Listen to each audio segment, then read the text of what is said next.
పరిశుద్ధ గ్రంథమైన బైబిల్ గ్రంథంలో నుండి ఆదికాండ గ్రంథం 28వ అధ్యాయం. మనందరికీ తెలిసిన లేఖనాన్ని చదువుదాం. ఆదికాండ గ్రంథం 28వ అధ్యాయము వచనము 16 నుంచి చదువుతున్నాను. యాకోబు నిద్ర తెలిసి నిశ్చయముగా యెహోవా ఈ స్థలమందున్నాడు, అది నాకు తెలియకపోయేనేననుకొని భయపడి, ఈ స్థలము ఎంతో భయంకరం, ఇది దేవుని మందిరమే గాని వేరొకటి కాదు, పరలోకపు గవిని ఇదే అనుకొనెను. తెల్లవారునప్పుడు యాకోబు లేచి తాను తలగడగా చేసుకొనిన రాయి తీసి దానిని స్తంభముగా నిలిపి దాని కొన మీద నూనె పోసెను. మరియు అతడు ఆ స్థలమునకు బేతేలు అనే పేరు పెట్టెను. అయితే మొదట ఊరి పేరు లూజు. అప్పుడు యాకోబు, నేను తిరిగి నా తండ్రి ఇంటికి క్షేమముగా వచ్చినట్లు దేవుడు నాకు తోడయుండి నేను వెళ్ళుచున్న ఈ మార్గములో నన్ను కాపాడి తినుటకు ఆహారమును ధరించుకొనుటకు వస్త్రములను నాకు దయచేసిన ఎడల యెహోవా నాకు దేవుడయుండును. మరియు స్తంభముగా నేను నిలిపిన ఈ రాయి దేవుని మందిరమగును. మరియు నీవు నాకిచ్చు యావత్తులో 10వ వంతు నిశ్చయముగా నీకు చెల్లించేదనని మొరకొనెను. ఆదికాండ గ్రంథం 28వ అధ్యాయంలో ఈ మాటలు ప్రభు దీవించినట్లుగా చిన్న ప్రార్థన చేద్దాం. కృపగలిగిన మా ప్రియ ప్రభువా, మీకు స్తోత్రం.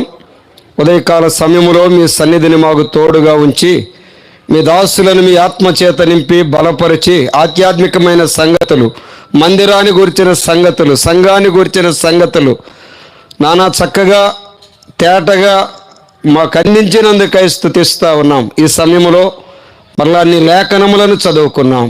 నాతో మాట్లాడి మీరు మయం పొందమని ప్రభువైన యేసుక్రీస్తు నామములోనే అడిగి వేడి ప్రార్థన చేయుచున్నాము తండ్రి, ఆమేన్. ప్రభునందు ప్రియులారా, ఆదికాండ గ్రంథములో ఒక వ్యక్తి మనకు కనబడుతున్నాడు. ఆ వ్యక్తి పేరు చెబుతారా? యాకోబు. ఎవరంట ఆయన? యాకోబు అనే పేరుకి అర్థం ఏంటంటే మోసగాడు. ఎవరంట ఆయన? మోసగాడు. ఎవరెవరిని మోసం చేసాడేంది? తండ్రిని మోసం చేశాడు, అన్నను మోసం చేశాడు. మోసం చేసి ఇక తల్లి అంటుంది, అయ్యా ఒకే దినాన 2 బిడ్డలు నేను పోగొట్టుకోలేను, పెద్దవాడు రాకమునిపే నువ్వు చిన్నగా నా చదువుకో, నా తమ్ముడు ఉన్నాడు లాబాను, అక్కడికి పంపిస్తాను, అక్కడికి వెళ్ళయ్యా అని చెప్పి తల్లి ప్రయాణం చేయిస్తుంది. ఆ సమయంలో యాకోబు ప్రయాణం ఇది. యాకోబు జీవితంలో 2 స్థలాలు ప్రాముఖ్యమైనవి. ఒకటి బేతేల్. ఏంటి చెప్పండి? బేతేల్ అంటే ద హౌస్ ఆఫ్ గాడ్, దేవుని ఇల్లు, ద ప్రజెన్స్ ఆఫ్ గాడ్, దేవుని సన్నిధి. ఆ ప్రయాణమై వెళ్ళేటప్పుడు యాకోబుకు ఒక దర్శనం, అందులో దేవుని మందిరాన్ని గురించిన సంగతులు జ్ఞాపకం చేయబడుతూ ఉన్నాయి. కనుక బేతేలు ఆయన జీవితంలో దేవుడు దర్శించిన స్థలం, దేవుడు మాట్లాడిన స్థలం, దేవుడు నేను నీకు తోడై ఉంటానని తెలియజేసిన స్థలం. యాకోబు జీవితంలో అది చాలా చాలా విలువైన స్థలం అది. తర్వాత వెళ్ళాడు, అక్కడ దేవుడు ప్రత్యక్షమయ్యాడు. కనుక మోసగాడికి దేవుడు దేవుని మందిర విషయాలను గురించిన సంగతులు తెలియజేస్తున్నాడు. ఎవరంట ఆయన? మోసగాడే కానీ దేవుని మందిర విషయాలను గురించిన సంగతులు దేవుడు అతనికి తెలియజేస్తున్నాడు. ఆరాధన సత్యాలను ఎవరికి తెలియజేశాడు? క్రొత్త నిబంధనలో నీకున్నవాడు ఇప్పుడు నీ పెనిమిటి కూడా నేనిచ్చే జలము, జీవజలము, నిత్య జీవజలముల ఓట, ఇక నేను ఎన్నడూ తప్పికొనకుండా నాకు ఆ జలము ఆయన ఆమెకు ఆరాధన సత్యాలను తెలియజేశాడు. ఆమె ఎవరు?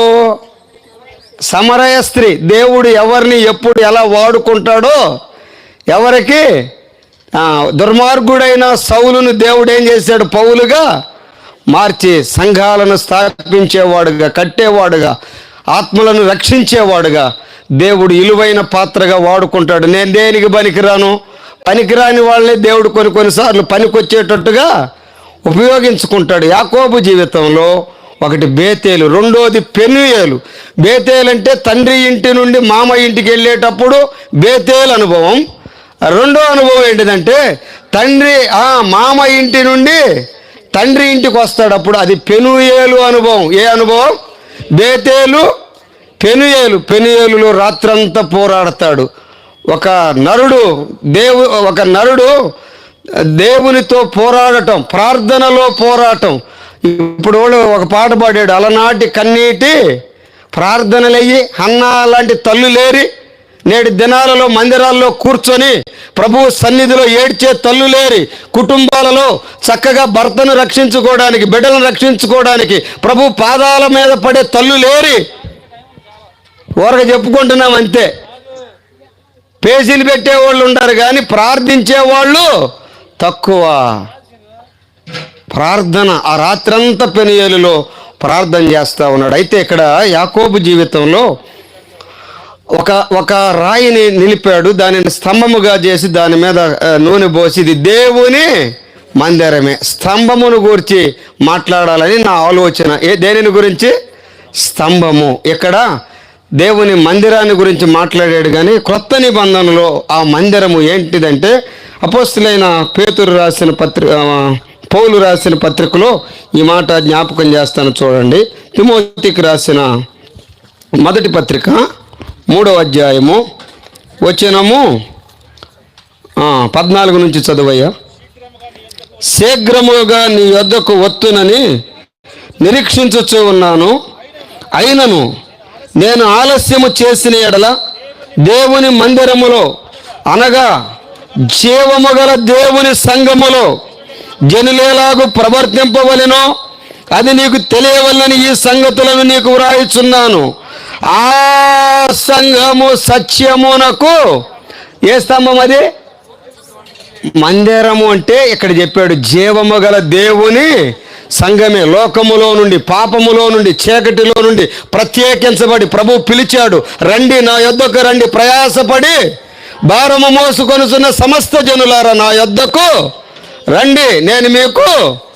కనుక దేవుని పిలుపుకు లోబడి పాప జీవితాన్ని పాతిపెట్టి ప్రభువు కొరకై జీవిస్తున్న వారు అదే సంఘము అనే సంగతులు జ్ఞాపకం చేస్తున్నాడు.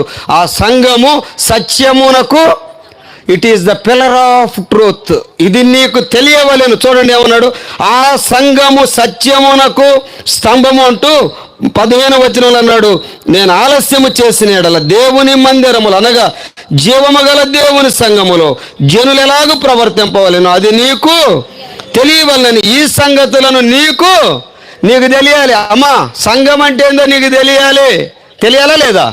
తెలుసుకోవాలి. కుటుంబ సంగతులు తెలియట్లా, వార్తల సంగతులు తెలియట్లా, ఆ ఇంటి సంగతులు ఈ ఇంటికి తెలియట్లా. మనకి ఇవన్నీ బాగానే తెలుసు. పట్టణాల్లో ఏం జరుగుతున్నాయి, పల్లెల్లో ఏం జరుగుతున్నాయి, పొలాల్లో ఏ ఎత్తనం వేయాలి, ఏది వేస్తే బాగొచ్చింది తెలుసుకోవడంలా తప్పకుండా తెలుసుకోవాలి. సంఘాన్ని గురించి కూడా తెలుసుకోవాలి. అది సత్యమునకు స్తంభం, it is the pillar of truth. అది బలమైనది, అది స్తంభం అంటే బలమైనది. ఇప్పుడు పిల్లర్ చేసి దాని మీద స్లాబ్ వేసి గోడలు కట్టి అది బలంగా ఉండడానికి. కనుక it is the pillar of truth అన్నాడు. అది నీకు తెలియాలి. ఇద్దరు వ్యక్తులంట ప్రయాణం చేస్తున్నారంట బస్సులో. ఒకడేం బాగా చదువుకున్నవాడు, ఒకడేం బాగా చదువు లేనివాడు, మరొటోడు మోటోడు. ఇద్దరు కలిసి ప్రయాణం చేస్తూ ఉంటే ఈ చదువుకున్నవాడు అన్నాడంట, అరే నేను నిన్ను కొన్ని ప్రశ్నలు అడుగుతాను, నువ్వు కూడా తెలుసుకోరా, ఎంతకాలం చదువు లేకుండా ఎంతకాలం తెలుసుకోకుండా ఎట్టుంటావు అని అన్నాడంట. వాడు అన్నాడంట, అయ్యా నేను అసలు చదువు లేదు, నేను మొరటోడిని, నేను మోటోడిని, నాకేమీ తెలియదు అంటే. అందుకేరా తెలుసుకోవాలరా నువ్వు కూడా, నేను కొన్ని ప్రశ్నలు వేస్తాను, నేను ప్రశ్న వేసినప్పుడు నువ్వు కానీ సమాధానం చెప్పకపోతే నాకు 500 ఇరా, 500 ఇస్తే చాలు. అయితే నువ్వు ప్రశ్న వేయరా, ఓ మోటోడా ఓ మొరటోడా తెలియనోడా, నువ్వు ప్రశ్న వేయి. నేను కానీ బాగా చదువుకున్నవాడిని నేను కానీ చెప్పలేకపోతే నీకు 5,000 ఇస్తాను అన్నాడంట. వీడు అనుకున్నాడంట, ఓహో ఇదేదో అనుకొని, అయ్యా అయినా నాకు రాదు బాబు, నన్ను ఎందుకు, నువ్వు కూడా తెలుసుకోవాలరా అన్నాడంట. ఏం లేదు, సరే ఈ చదువుకున్నవాడు ప్రారంభం చేశాడంట. ఒక ప్రశ్న ఏంది, అరే మన భారతదేశ ప్రధాని ఎవర్రా అన్నాడంట. ఆయన గడ్డ ఉండేది కానీ ఆయన పేరు నాకు తెలియదు అన్నాడంట. గడ్డం ఉంటాం కదా, ఆయన పేరు చెప్పురా. భారతదేశంలో పుట్టి భారతదేశ ప్రధాని పేరు తెలియకపోతే అసలు నీ జీవితంలో 300 అయిపోయినట్టు అన్నాడంట. భారతదేశంలో పుట్టావు, భారతదేశ ప్రధాని అయ్యా నిజంగా నాకు తెలియదు అయ్యా అంటే, ఇప్పుడు నాకు తెలియదు అంటే ఇప్పుడు వీడు ఎంత ఇవ్వాలి చదువుకున్న వాడికి? సరే అడి జేబులో అయ్యా నాకు తెలియదు రే నిజంగా అంటే, సరే 500 తీసి ఈ చదువుకున్న వాడికి ఇచ్చాడు. 500 చక్కగా తీసుకున్నాడు వీడు. తర్వాత ఇంకో ప్రశ్న రా అన్నాడు. ఓరు బాబు, ఈడేదో ప్రశ్నల మీద ప్రశ్నలు వేసి నా జేబులో ఉన్న డబ్బులంతా లాగేటట్టు ఉండండి, నువ్వు తెలుసుకోవాలని ఇంకో ప్రశ్న వేసాడంట. మన భారతదేశానికి స్వతంత్రం ఎప్పుడు వచ్చిందిరా అన్నాడంట. ఏమొచ్చింది? అసలు స్వతంత్రం అంటే నాకు తెలియదురా బాబు, నాకు నిజంగా తెలియదు అంటే. ఇప్పుడు మరలా ఎంత ఇవ్వాలి? ఇక ఈడు కోపం వచ్చింది. డబ్బులు పోతే ఎవరైనా గ్యారెంటీ కోపపడతారా లేదా? ఇక ఈడు బాగా కోపం వచ్చి ఇక వీడికి నేను ఏదో ఒక ప్రశ్న వేయకపోతే నా డబ్బులన్నీ లాగేటట్టున్నాడు, నాకు తెలియదంటే పన్ను పెట్టాడు. ఇప్పుడు నేను కూడా ఏదో ఒకటి వీడికి వేయాలి, నేను కూడా ప్రశ్న వేయాలి అని నేను ఇప్పుడు నిన్ను ప్రశ్న వేస్తారా అన్నాడు చదువులేనోడు. అప్పుడు అనుకున్నాడంట చదువుకున్నాడు, అందుకు కదంటరా నువ్వు కూడా తెలుసుకోవాలి, నువ్వు కూడా ప్రశ్నించాలరా, ఇప్పుడున్న పరిస్థితులను బట్టి అన్నీ తెలుసుకోవాలని కదంటరా నేను నీకు అట్ట చెప్పింది అని అన్నాడంట. ఇప్పుడు నేను అడుగుతాను, నువ్వు చెప్పురా అన్నాడంట.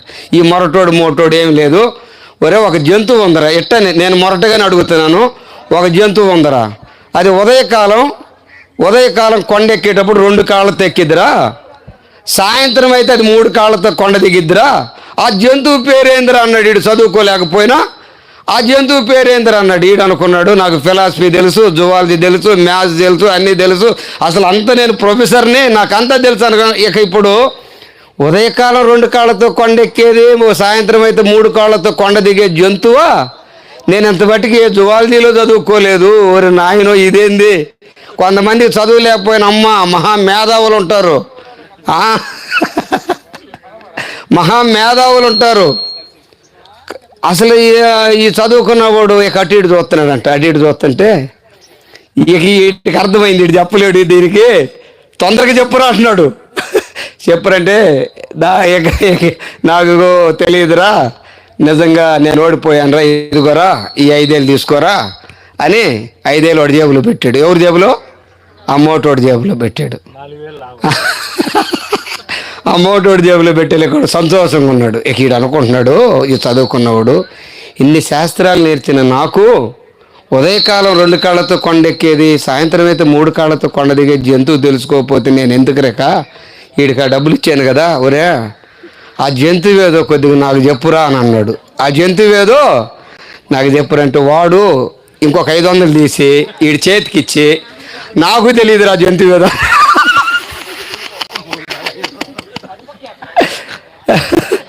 సంఘం అంటే తెలుసుకో, సంఘము అంటే తెలుసుకో. అసలు సంఘము బైబిల్ గ్రంథములు అది జీవము కలిగినది, అది దేవుని సంఘం. ప్రత్యేకత ఉండాలి, ఒక ప్రత్యేకత అందులో చెప్పాడు, అది సత్యమునకు స్తంభం. సంఘం ఉంటే సత్యం ఉండాలమ్మా. మన ప్రభు అయిన యేసుక్రీస్తు వారి నేనే మార్గము, నేనే మార్గము, నేనే జీవమును,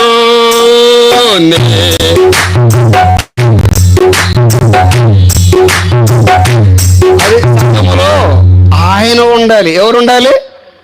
మనం కనపడాలి, ఆయన కనపడాలి. ఎవరు కనపడాలి? లవోదికీయ సంఘం అన్ని పనులు చేస్తుంది, కానీ ఆయన ఏమో తలుపునొద్దుండి ఏం చేస్తున్నాడు అంటే, ఆయన ఉన్నాడా లేడు అందులో? ఏంది టిట్ అంటున్నారు మీరేం, నాకు అర్థం కావట్లా. ఆయన ఏమో తలిపేసేసారక. ఆయన కనపడాలి, సంఘము ఆయన కనపడాలి. సంఘములో సత్యము అంటే ఆయనను చూపించాలి. ఆయనే మార్గం, ఆయనే సత్యం, ఆయనే జీవం.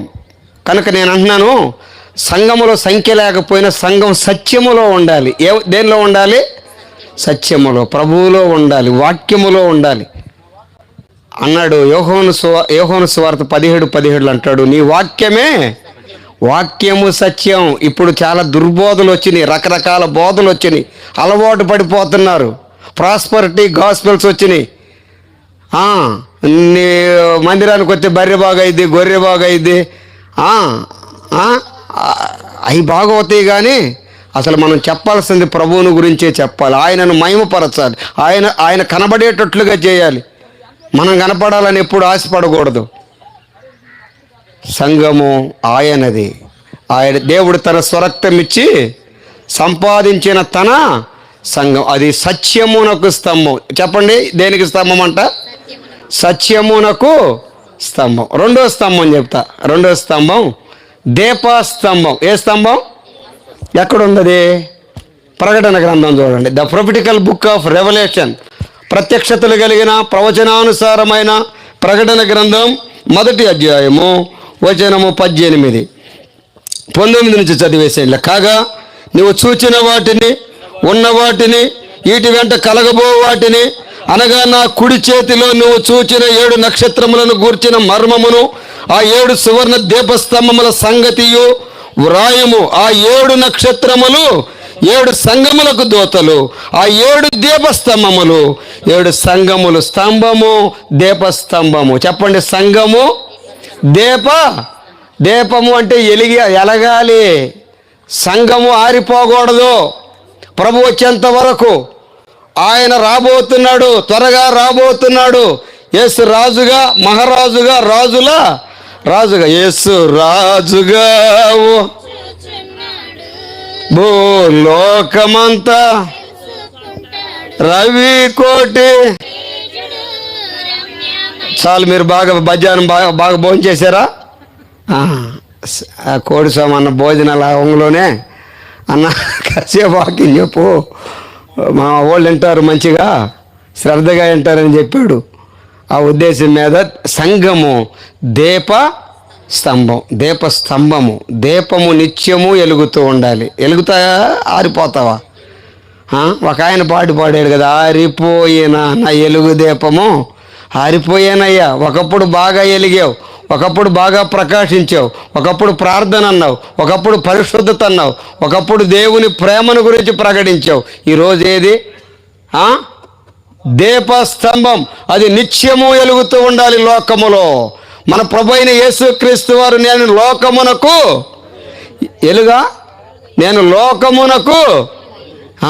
ఎలుగుగా వచ్చాడు, ఎలుగై ఉన్నాడు. చాలామంది క్రిస్మస్ క్యాండిల్స్ పట్టుకొని, ఈ ఎలుగు కాదు, నేను నిజమైన వెలుగు. ఆయన ఉంటే నీ జీవితం ఎలుగే. చీకటి పోయిద్దంతే. చీకటి జీవితం నుండి, పాప జీవితము నుండి నిన్ను పరలోకానికి నడిపించడానికి, చీకటిలో ఉన్న మనుషులను వెలిగించడానికి పరలోకములో నుండి ప్రభువైన యేసుక్రీస్తు ఈ లోకానికి వచ్చాడు. ఆయన ఉంటే చాలు, ఎలుగు.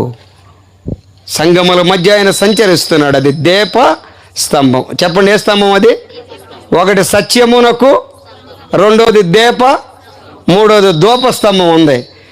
నా వెనక అయ్యగారు ఉన్నాడు కాబట్టి మాట్లాడాలని నేను కొద్దిగట్ట మిమ్మల్ని అలర్ట్ చేయాలన్న ఉద్దేశంతోనే. ధూపస్తంభం, ధూపము అంటే ప్రార్థన, పొగ. పరిశుద్ధుల యొక్క ప్రార్థనలు పరలోకానికి పొగవలే, సాంబ్రాణి వలే. సాంబ్రాణి వేసారు ఎప్పుడన్నా? ఇదివరకు పిల్లలకు బాగా నలగొట్టి ఆ నిప్పుల మీద వేసి తీసుకెళ్ళి ముక్కుల దగ్గర పెడితే ఉన్న జలుబంతా ఊడిపోయేది, ఉన్న అనారోగ్యత అంతా.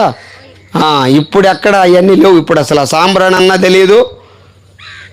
మన ప్రార్థన ధూమము వలె దేవుడు ఆగ్రహించుకునేదిగా ఉండాలి. సంఘములో ప్రార్థన ఉండాలి. ఏముండాలి చెప్పండి? మన ప్రార్థనలు మన కుటుంబాలు రక్షణ కొరకై, మన గ్రామం రక్షించబడాలి. ప్రార్థన చాలా విలువైనది. కనుక 3 మాటలు. ఒకటి సత్యమునకు స్తంభం, రెండోది దీప, మూడోది ధూప. అది ఎక్కడుందో చూపమంటారా? It is the pillar of smoke. కాగడాలు వెలిగించి ఇది కాల్చేది కాదు స్మోక్ అంటే. ఒకసారి పరమగీతముల గ్రంథంలో చూడండి, 2వ అధ్యాయం 2, 3 చదువుదాం ఒకసారి. 3, 5 చదువన్నా.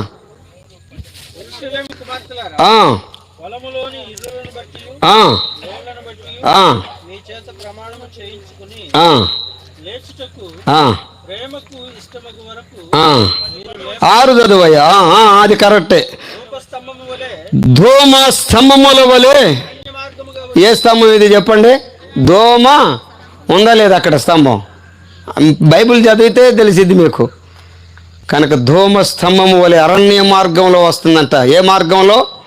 అరణ్యములో. అయినా ఈ లోకములో ప్రార్థన దేవునికి సువాసనగా. ఇది అరణ్యం, ఒక లోకం.